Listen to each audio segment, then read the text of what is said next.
Hindi mo alam kung ano ang nangyari sa'yo? Hindi mo alam sinapian kagabi? Ano? Ano namang sumapi sa akin? Baka nalasing lang kayo kagabi at pinagtripan nyo lang ako. Hindi pre. Sasabi na kami ng totoo. Pagkawalan nyo ako dito, nakatangtaman nyo sa akin, pre ah. Sige pre, pero kailangan ka namin dalhin sa albularyo.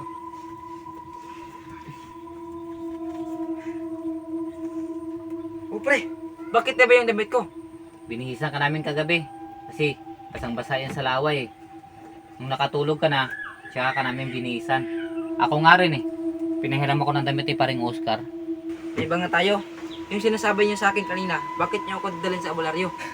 Takti na yan. Tatawa na talaga ako sa inyo, pre. Pre, sa totoo lang, natatakot na kami sa'yo. Kaya dapat ka namin pagamot. Baka bumalik naman ang sumapi sa'yo.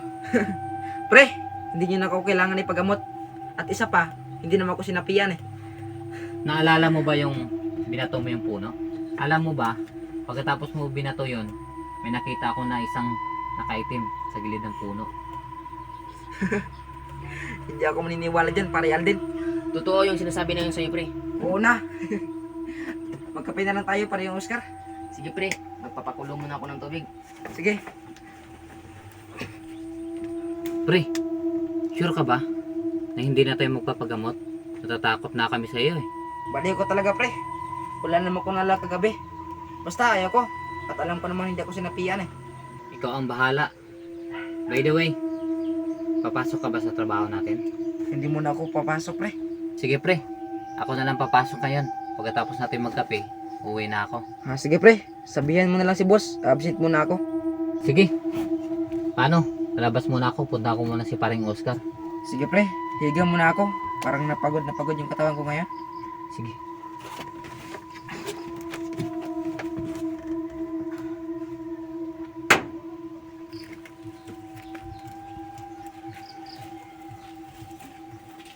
Paring Oscar, anong gagawin natin? Natatakot na ako. Baka bumalik ang nangyari kagabi. Di anong gagawin natin? Kaya yung makinig sa atin. Pre, pwede ba dito muna siya? Hindi naman natin siya pwedeng iwan eh. Ibigan natin siya. Sige, pre. Walang problema yan. At isa pa, ako lang mag-isa dito sa bahay. Salamat pre. Sus, wala yan. Ikaw pa. Tara na. Kumulo ng tubig. Magkape na tayo. Sige pre.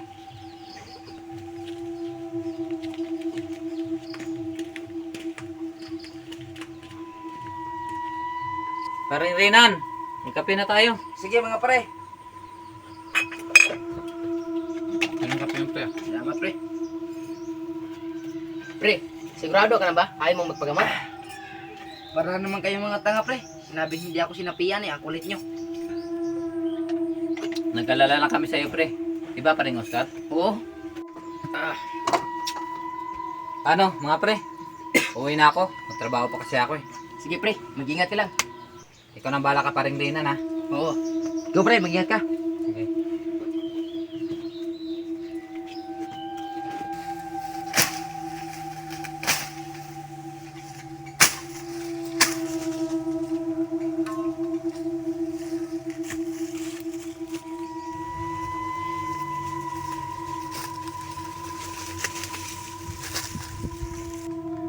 Kailangan ko mag-half-day ngayon para makapunta ako kay Aling Lusing. Naawan ako kay paring Renan. Magtatanong ako dun kung ano ang pangontra sa masamang espiritu.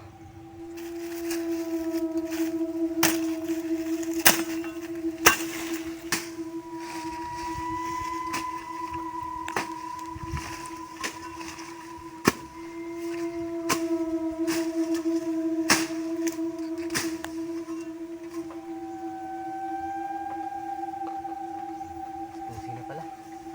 Makapunta na nga kay Aling Lusing. Tao po, Aling Lusing. Parang walang tao yata. Isa pa nga. Tao po, Aling Lusing. Oo, Alden. Napadalaw ka yata. Anong sadya mo sa akin? Tara, pumasok ka. Umupo ka muna. Sige po. Salamat po, Aling Lusing. Wala ka naman. Aling Lusing, hindi na ako magpaligoy-ligoy pa. May sasabihin po sana ako sa'yo. Ano ba yun, Alden? Sabihin mo. Ang kaibigan ko kasi, Bakit? Ano ba nangyari sa kaibigan mo? Naniniwala ka po ba sa mga engkanto? Ay, oo naman. Alam nyo ba? Sa totoo lang, hindi lang tayo ang nakatira dito sa mundo. Aling Lusing, ang kaibigan ko kasi, sinaniban po siya ng engkanto. Totoo nga nasa isip ko. May problema kang dala-dala. Nararamdaman ko kasi eh. Paano nyo po nalaman? Alam ko kasi, napupunta ka dito habang nakahiga ako. Pagtingin ko sa kwintas ko ay umilaw siya. Kaya yun ang palatandaan ko pag may dumating na tao. Ah, ganun po ba? Oo nga, Alden. Siya nga pala, bumalik tayo sa kaibigan mo. Bakit ba siya sinaniban? May ginawa ba siyang hindi maganda?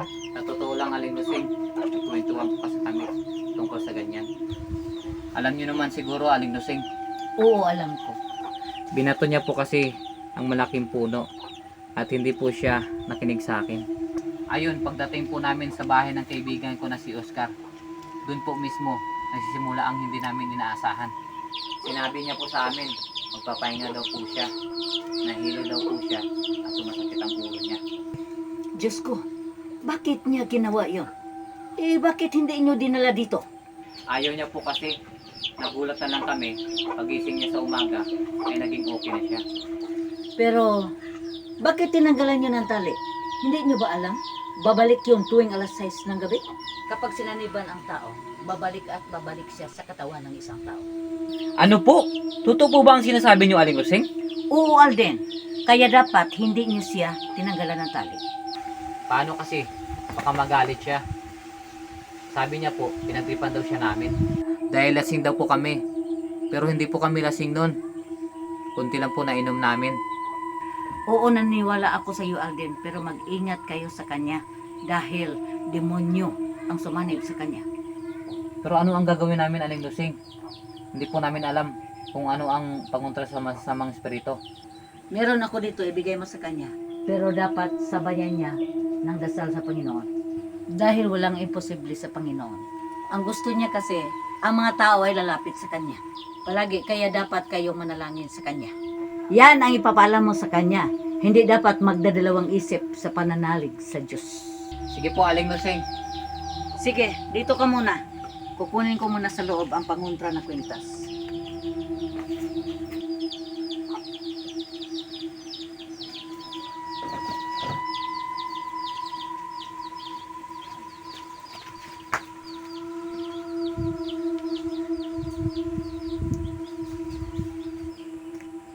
Ito na, Alden. Ipasuot mo sa kanya. Dapat hindi na ito matanggal sa liig niya. Once mawala ito sa kanya, babalik at babalik ang demonyo sa katawan niya. Sige po, Aling Lusing, sasabihin ko po sa kanya. Sige, Paano, Aling Lusing? Hindi na po ako magtatagal. Uuwi na po ako. magkape ka muna, Alden. Hindi na po, Aling Lusing. Salamat na lang po. Ah, Aling Lusing, nasaan na po pala si Vanessa? Bakit? Hinahanap po ba siya? Ah, wala po, Aling Lusing. Salamat ulit, ha. O sige, mag-ingat ka. Sige po.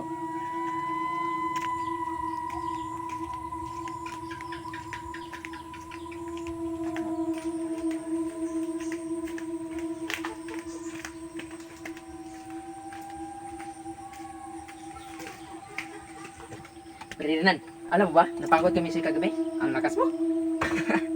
Ang kulit niya talaga. Sinabi mo lang akong alam kagabi eh. Mga pre, andito na ako.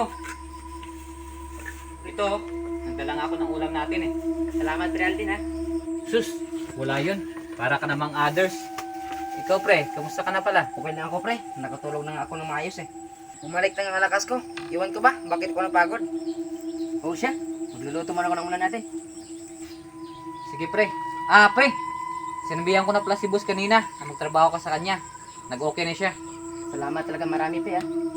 Walang anuman yun. Sige, Pre. Magluluto mo na ako ng ulan. Sige. Pre. So, ano sinabi ni boss na absent ako ngayon? Okay lang sa kanya. Naiintindihan niya naman. Ano bang sinabi mo sa kanya? Sinabi ko sa kanya, nagtatay ka. Tapos sobrang ka ng pulutan kagabi. Loko ka talaga, Pre, no? Joke lang. Ang sabi ko sa kanya, masama lang talaga pakiramdam mo. Salamat talaga pre ha. Wala yun. Pre, may iba tayo. Wala ka bang alam sa nangyari sa'yo kagabi? Wala pre. Pre, natatakot kami sa'yo. Baka bumalik naman ang nangyari sa'yo kagabi. Nagpapatawa ka talaga pre. Sinabing hindi ako niniwala dyan. Sa totoo lang pre, naawa kami sa'yo. Kaya maniwala ka na sa amin. Kasi kami mismo ang nakakaalam kung ano ang nangyari sa'yo kagabi. Oo na pre, maniniwala ako sa inyo. Ito pre, tanggapin mo para sa kaligtasan mo. Ano ba to? Parang huli lang to ah. Hindi basta-basta huli niyan pre. Yan ang pangontra sa mga masamang espiritu. Hay nako. Ano mangyayari sa inyo?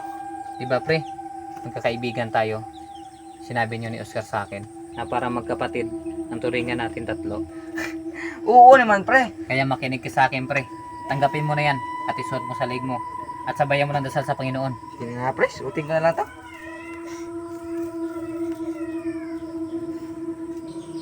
Salamat pre ha. Sus, wala yun. Paano? Paliligo muna ako ha. Sige pre.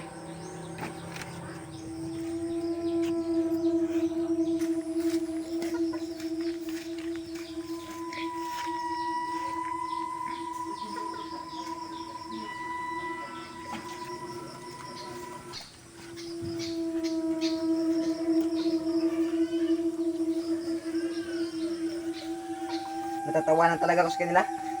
Ano ba talaga to? Wala namang kakwitang-kwitang minigil na sa akin. May tapo na nga lang.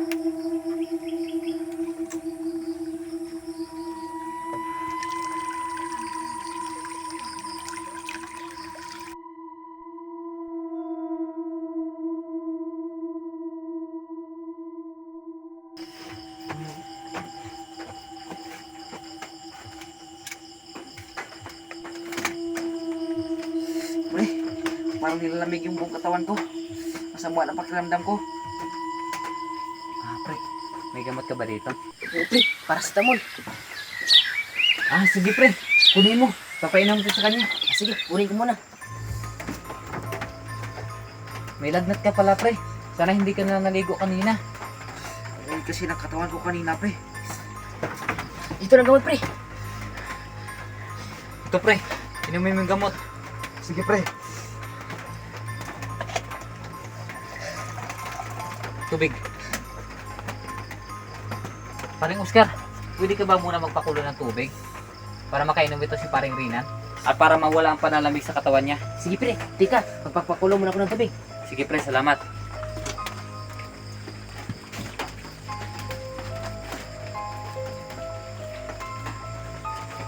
Pre, okay ka lang ba? Hindi pre. Nilalamig talaga ako. Sige, bigyan ka muna pre. Nilutin kita.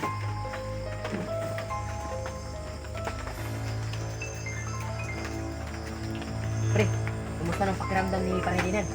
Ayun, pinahiga ko muna. Ganun pa din. Pero, nilot na sa kanina sa ulo. Pre, natatakot ako. Bakit ka naman natatakot? Baka bumalik naman yun ang nagpanis kanya. Hindi yun. Di ba may pinasuot ako sa kanya? Pagmuntra sa mga samang espiritu. Oo pre, ang tanong, suot ba niya?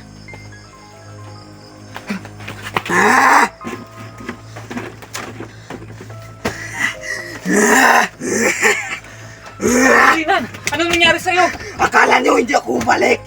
Paring Oscar, tulungan mo ako dito! Sige! Hindi nyo ako matatalo. Huwag mo yung isang kamay! Pre! Uwakan mo siya!